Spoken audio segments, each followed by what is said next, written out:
Tara, magluto po tayo ng sotanghon gisado. Yan. Chicken oil lang gamit ko na merong atsuete. Let's start.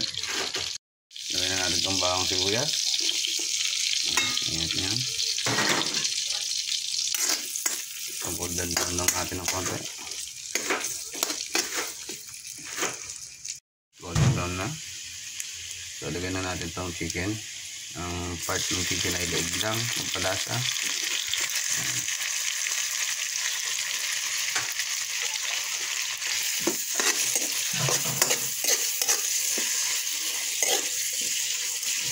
Pagkain natin ang paminta.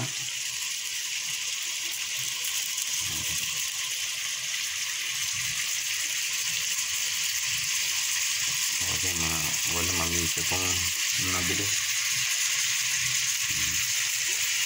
Tapos, lagyan na rin natin ng toyo at saka oyster sauce. Okay. Ayan na po siya. May oyster sauce at saka toyo. Medyo hapok lang natin to o kaya lutuin na rin natin ng maayos. Saka natin lagyan yung mga gulay niya. Then, tingnan natin mamaya sa sotanghon. Pwede natin lagyan yung ating gulay. Carrots. Saka, itong repolyo.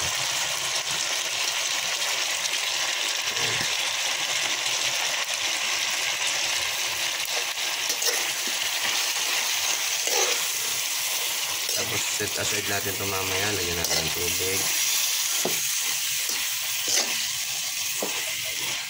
Gusto natin lagay yung sotanghon. Ayan, tara, let's. Ayan. Niwalay na po natin ng gulay. Iniwan ko po yung karne para mas lalong manuot sa sabaw. Ayan po natin sabaw.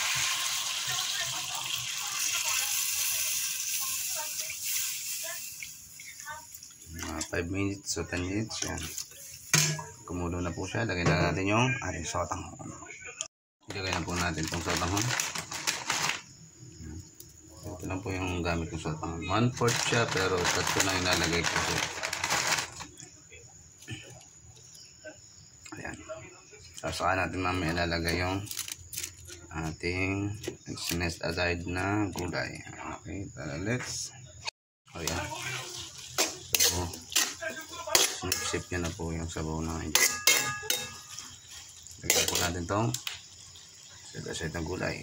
May sauce ng konti po yan. Ayan. Okay, then saserve na po natin yan. Tara, try na po natin. Ito na siya.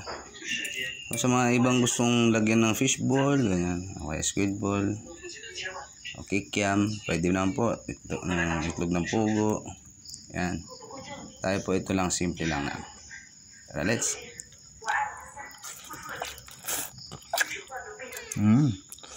叶小姐，既然还原单我已听求到，那我就先告辞了。以后来景宁商法可以来景宁寺找我。Up. Kain po tayo.